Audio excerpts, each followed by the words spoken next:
regular season champ. Yeah, So you win the regular season title, the worst you can do is that auto bid. Yeah, so I wondered how that worked with Missouri State. So Yeah, I kind of figured that. Yeah, must they have been just, it. even if they didn't get it automatic, their RPI is 101. And I'm sure a lot of the other rankings are somewhere in the neighborhood, so they'd be getting. Where's UNI's? RPI is 120. A couple other sites are right around that area. It's not overly bad. Some of the other rankings are closer to 100 though, so that helps. Because generally what they do for at-large is they take a look at, the NCAA RPI, Sagarin, and Moore and Massey and some of those things. Yeah. They take out a high, they take out the low, they average them, and just kind of use that as a general starting point for looking at teams. Okay. So it's not just they do that and then nothing, but that's where they start from before they analyze. Yes.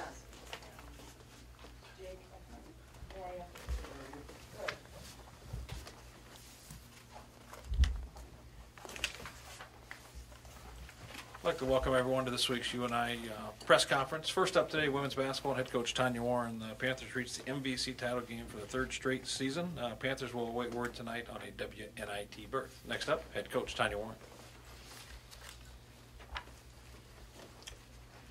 Well, it wasn't the outcome that we had hoped, but I'm certainly proud and pleased with how we played all weekend, the effort.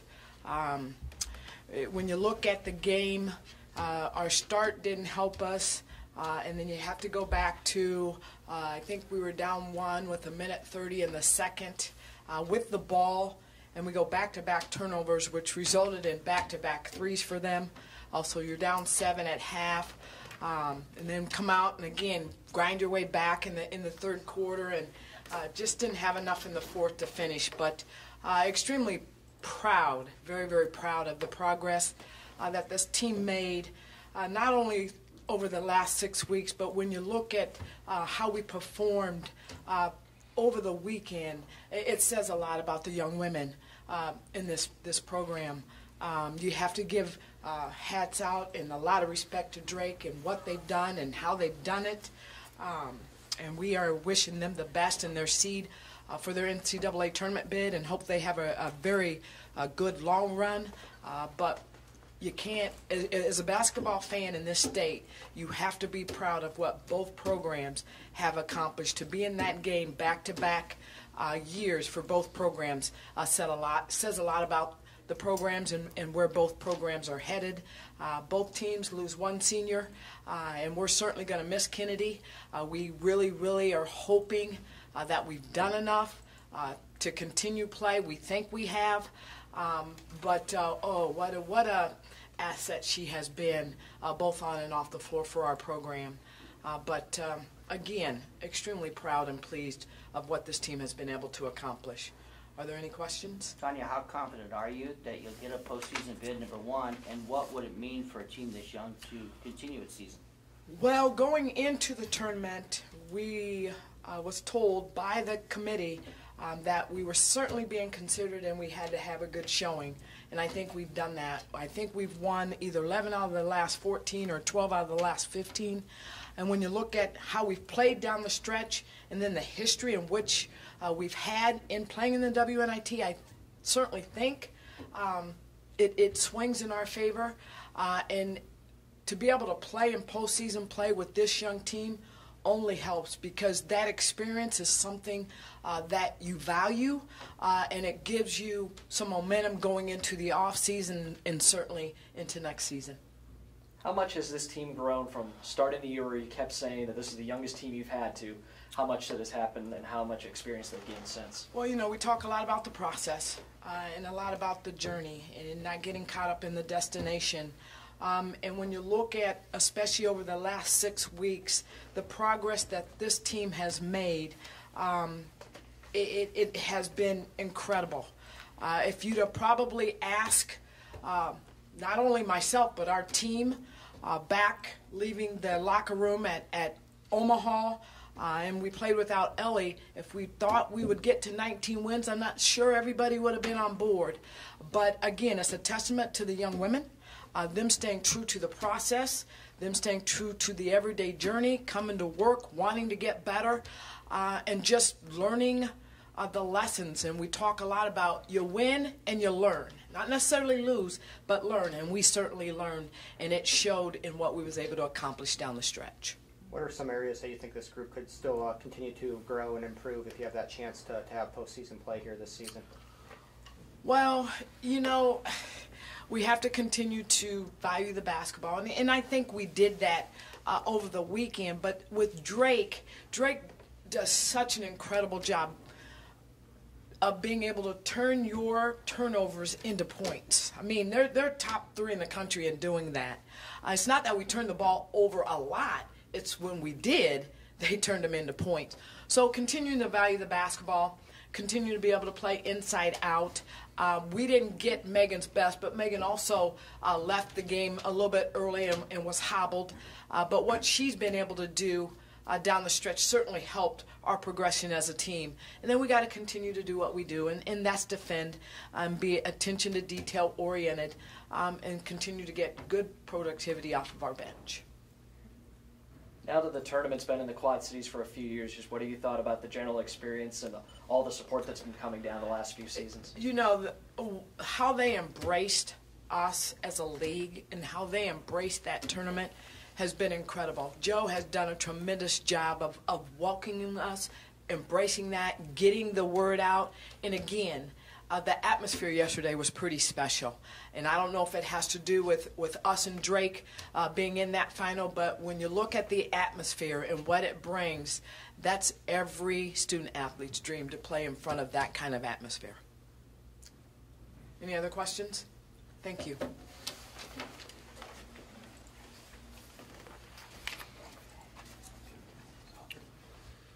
Thank you, Tanya. Next up, UNI softball head coach Ryan Jacobs. Panthers went 2-2 at the Jayhawk Invitational in Lawrence, Kansas, picking up victories over Kansas and Green Bay. Panthers will open Missouri Valley Conference play this weekend in Peoria, Illinois against the Bradley Braves. Next up is head coach Ryan Jacobs.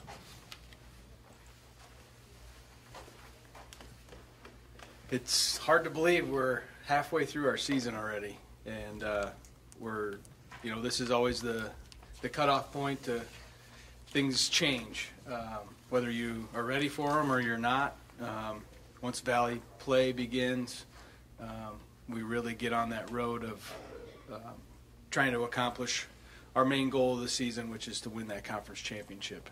And so, at this point, after the Jayhawk Classic, going 2-2, not really sure if we really know where we are right now and what we are yet. We're still searching for a little bit of a team identity.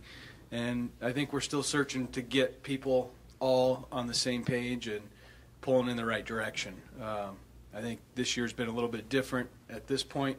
We've gotten a number of people that have a lot of at-bats, a lot of innings played. A lot of people have been contributing on the field, whereas in most years by this time we've got everything figured out. We know who's going to play where and who's going to get this amount of innings and this amount of at-bats and who's going to be our roles. We're still trying to figure those things out. I know there's some kids that are battling for more at-bats between each other, and not that anybody's ever been doing a bad job, and I think that's why everybody's been getting an equal amount of at-bats, is because we're getting production from everybody. It's just a different scenario than we've ever been in before. Not necessarily a bad one, just a different one. I think for us as coaches, we're going to just continue to lock in on the development process of all those players and making sure that we're doing what we can to help them continue to grow, because we don't know where it's going to come from right now, which, like I said, is not a bad thing. I think where we need to improve going forward into the conference season to be able to be competitive, we need to take care of the softball on defense. We have pitchers right now who are pitching to contact. We're not getting a lot of strikeouts. We have to make sure that we take care of the ball when it gets put in play. The games that we've had success is when we've done that well. We've picked up pitchers. We've made plays when they're routine. We've also made spectacular plays. But bottom line is we've not given extra opportunities to anybody, whether it was a good team or a bad team. We just didn't give any extra opportunities, and we were very stingy with the ball. Offensively, I think it's a little bit different for us this year as far as what our mentality is, how we've had to coach it, how we've had to strategize it. We're not in the position right now to sit back and try to get a hit by a pitch and a walk and a 3-run homer. We're just not built that way right now. We've had to do a little bit extra, do a little bit better base running, executing a little bit more at the plate. And then, like they say, the bottom line is clutch hitting, getting that big hit when you need it, when you get that opportunity.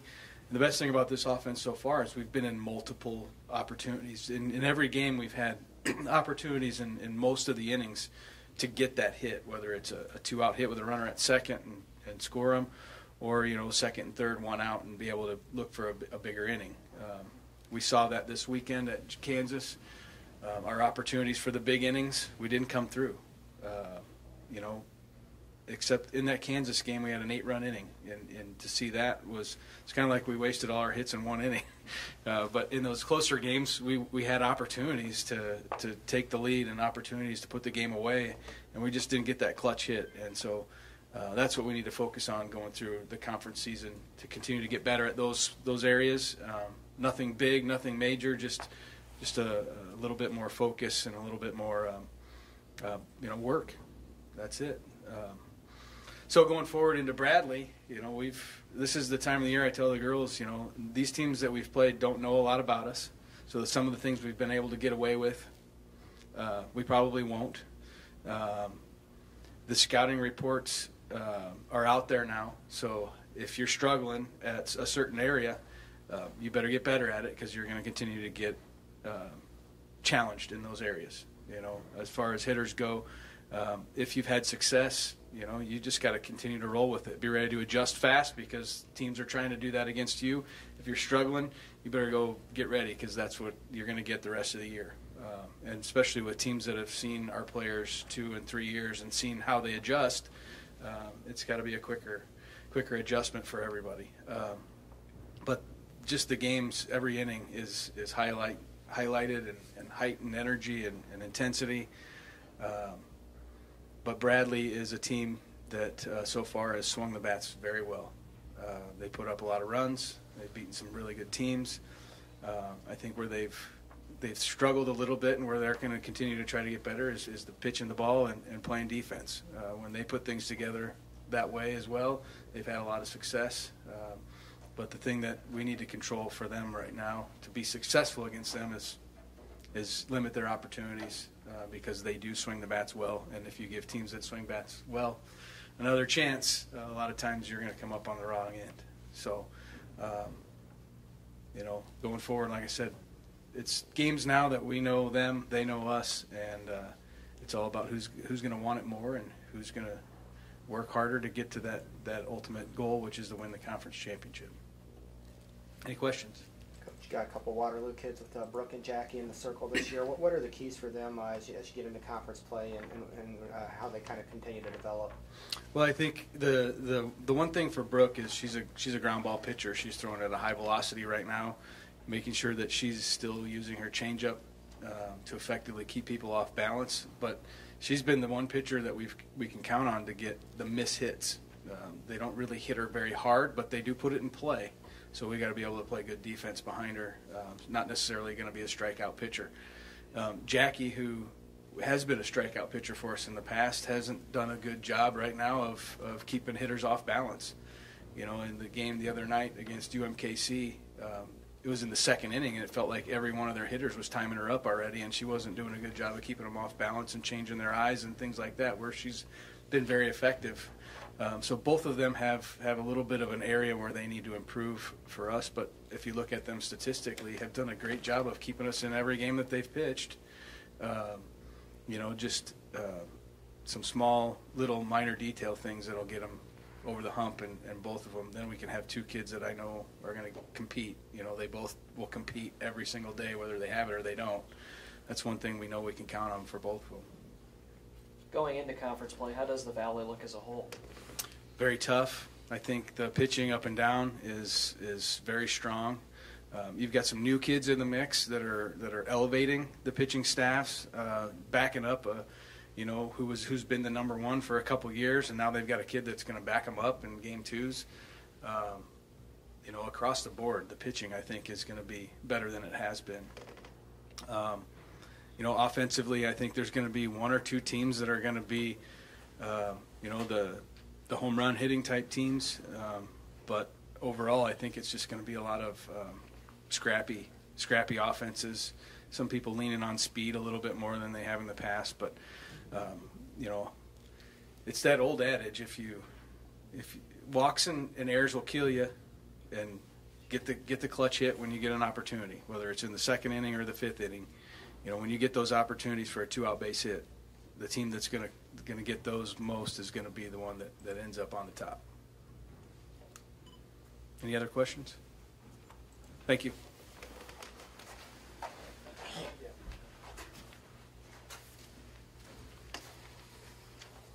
Thank you, Ryan. Next up, UNI Wrestling head coach Doug Schwab. Panthers will send 6 wrestlers to Cleveland for this year's Division I championships. Action will start Thursday, Quicken Loans Arena. Next up, head coach Doug Schwab. Spring break in Cleveland. That's what we're talking about. No, that's a good looking haircut. That's what I was thinking. I might do that. Let's see. Nah, I'll wait a little bit longer for that one. Let's see. I guess I'll send a shout out to Warburg Keller, another national title for their team. I know it never gets old, but want to send congrats to those guys. I think they had three regular champs. Looked like they had it wrapped up real early, so looking forward to those days when you got a national title wrapped up way in advance. They're getting used to doing that, but alumni from here, congrats to those guys bringing titles back to the state of Iowa. So good for them. Other than that, the brackets are out. I don't know. I mean, I've had some people say, "Well, you like where you landed," and I mean, it doesn't really matter. I think for the most part, we got the seeds that we deserved throughout the year. I think that there's probably a lot of people that trying to figure out how the heck certain guys got seated certain places. I can tell you I'm trying to get on that championship committee because I'd like to know, I think all of us would want to know how certain things happen, with these numbers. And, you get a guy that maybe has one loss all year, and next thing you know, he's seated 6th. And, I mean, it just, some of the things don't add up. You beat this guy head to head. I think everyone probably wants to know. I think even, I mean, if you're just looking as a fan trying to figure those things out too. I think we all want to know where those numbers landed and how they got to those things. So I'm trying to get on that committee. I'm probably getting myself off that committee right now by talking about it. But just want to be part of that process. Was on the rules committee a few years ago. Want to be on the championship committee because I said want to be part of that. Want to be part of the solution and not part of the coaches that just complain about everything. So hopefully they put me on that thing, and then I'll be able to tell you guys how this guy ended up here and how that guy ended up there, and have reasoning for it. But as far as where we're at, I mean, my biggest concern right now is our first match will be Jay Shorn versus Drew Madden, and then we'll go up and down that lineup. Don't have a whole lot to talk about. I mean, I'm not going to give some big rah-rah speech. Our guys are ready to compete. We got 420 seconds. In each and every match, we're going to go contest every one of those seconds. And like I told the guys, let's just make it as simple as possible and try to win the next position, try to score the next point. And you do that, you keep doing that throughout a match, and you're going to have a lot of good results. Obviously, we got to beat some guys that we're not supposed to beat on paper. I think our highest seeded guy was 7th, and we want those numbers to be a lot smaller than that. And guys are going to have those opportunities. We're going to see some, some potentially, national champion here, national champion there, national champion there. So, what better opportunity could you ask for than to be able to see defending national champion at the national tournament and get a chance to take those guys out? I know that's where our guys are at. But 6 guys can score a whole lot of points and bring back a whole lot of hardware. And I mean, that's kind of where we're at. We've competed with a lot of the best guys in the country throughout the whole year. Now it's just another opportunity. And I told guys we've been very consistent. You kind of look across the board. We've been consistent as a team. Those 6 guys that are going have been consistent all year. But now it's time to ratchet up a few notches. Now it's time to, we've been close and we've been in on the attack to try to win the match. Now we need to finish that attack. So we just got to win one more position in every match, win the next position, score the next point, make it as simple as possible, and really go out and enjoy this opportunity. Because I think this is the 20. I was trying to think of what national tournament I went to nationals in '95 in Iowa City, and I've been to every one since. And hopefully don't miss one again for a long time. But every one of them has man, it's a roller coaster of emotion. But I tell you what, as far as being just a fan of the sport, man, if you don't get to the national tournament, then I got to question how much you really like college wrestling, because there's nothing like it. There's nothing like that environment, that atmosphere. It is fun. You know, and there's no, like I said, the first thing I said, there's nowhere I'd rather spend my spring break. I've got to spend every spring break wherever the national tournament's been. If it's been Albany, we were just talking about Detroit. You know, there's some of them aren't quite as fun as the others. But I tell you what, every tournament is, man, just the emotion, the energy. I mean, the heartbreak, but also the thrill of, you know, when you see guys be All-Americans and be national champions, there's nothing like it. And for me as a coach, man, this is the funnest week of the year, because all that work these guys have put in, all that sacrifices they've made, you know, they get to go get rewarded for that.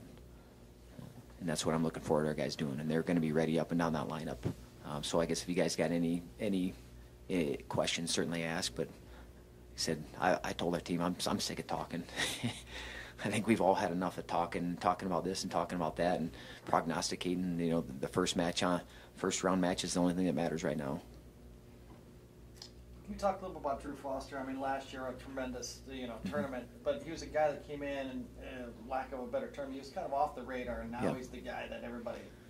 Drew Foster's known now. Yeah, I mean that's all right. I mean, the things that he does well, it doesn't matter if they know they're coming anyway. I think that's a great thing about wrestling. Or if you're a really good wrestler, hey, you can still know the single leg's coming. You have to stop it. I mean, no, so now he fakes, he moves, he snaps, he lowers his level once and follows again. You still can't stop it. I mean, you know, that's with the way things are. I mean, you can go watch. I can punch up any guy that we're going to wrestle first round. I can go watch 10, 12 matches of them. So yeah, there's going to be some game plan, but the game plan changes when some points get scored, and all of a sudden, maybe you get punched in the mouth. You know, everyone says, you know, once you get punched in the mouth, you know, things change a little bit. So for us, we need to go punch him in the mouth by scoring some points. Drew Foster, same way. He's got incredible attacks. Go score some points early, and then continue to build from there. And I don't care if he's known. I mean, you go look at.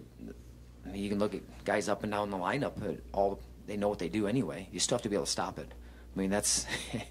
I don't really care. I mean, they can know. Go watch a film. Stopping it's a whole other thing. And then, what we need to be able to do is we need to be able to keep control of our emotions in those situations. You know, I talked about him at the Big 12 a little bit, getting thrown to his back, and it didn't matter. Like, he won the next position. He got out, and then he scored again, and then it wasn't a big deal. And those are things that we have to be able to do at the national tournament. I think guys tighten up a little bit in those situations now because, oh my God, it's a national tournament. There's 18,000 people here, and now I should tighten up. And it's, if we don't in those situations, that's where we're going to thrive. But I don't know. I think that he's wrestled really good throughout the second half of the year. You know, took some losses early, but man, he got better. You saw him get better throughout the year, and he's wrestling really well. And I said, you're going on a 12, 13, 14 match win streak going to the national tournament. That's a really good thing, and he hasn't lost for a long time. And I know he's going to be ready to come out firing that first match. Is that where he's maybe grown the most? Has been able to overcome like some early adversity like he did in that match?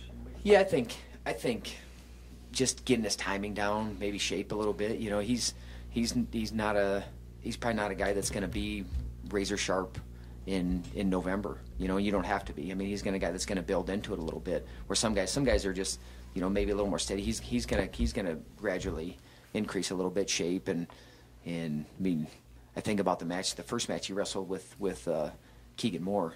I mean, just clean tacks, and that guy's hard to score on. He got really good hips, and I mean, he put him down multiple times, and that's the kind of Foster that you wrestle like that, and he's going to score on anybody. I mean, a couple of the re-attacks that he hit in the finals of that Big 12s, that scores on anybody. I don't care who it is, and you're not talking, well, can he do it against this guy? He can do that against anybody, and that's a great thing.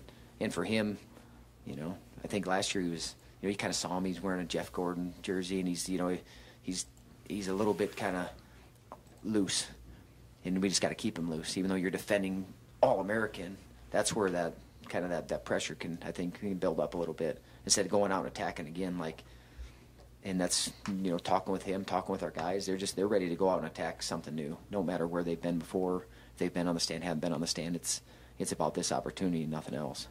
Does he still have the Jeff Gordon shirt? I think he does. Or has he switched? I don't know what he's gonna wear. I think they're not supposed to wear that stuff, but I don't know. I don't really care. I mean, if that's what helps him, then he can wear whatever he wants. I mean, I was within reason. But man, if he's going to go out and he's going to whoop guys' tail, I'll let him wear whatever shirt he wants. So don't tell the NCAA that, because I don't think they appreciate that a whole lot. I mean, Schwarm, I got Schwarm. I got a Ric Flair shirt that I wear for Schwarm. It says "Woo" on it. Yeah, I'm bringing that one. I don't know if they'll let me wear that in the corner or not, but I'm gonna try. But so just having fun with this, because you don't know when you're going to get another opportunity like this. And all of our guys, everyone's like, oh, they're back next year. All these guys are young. Man, I don't know what's going to happen. They don't know what's going to happen either.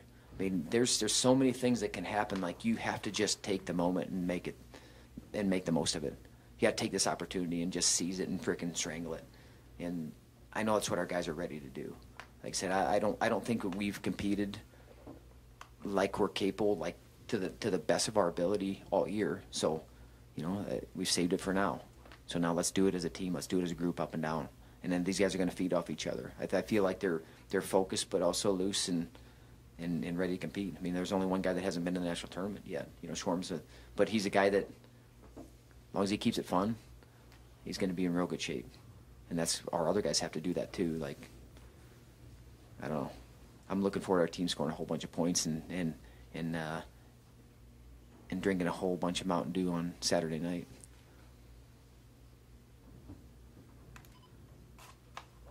All right, we'll see you in Cleveland.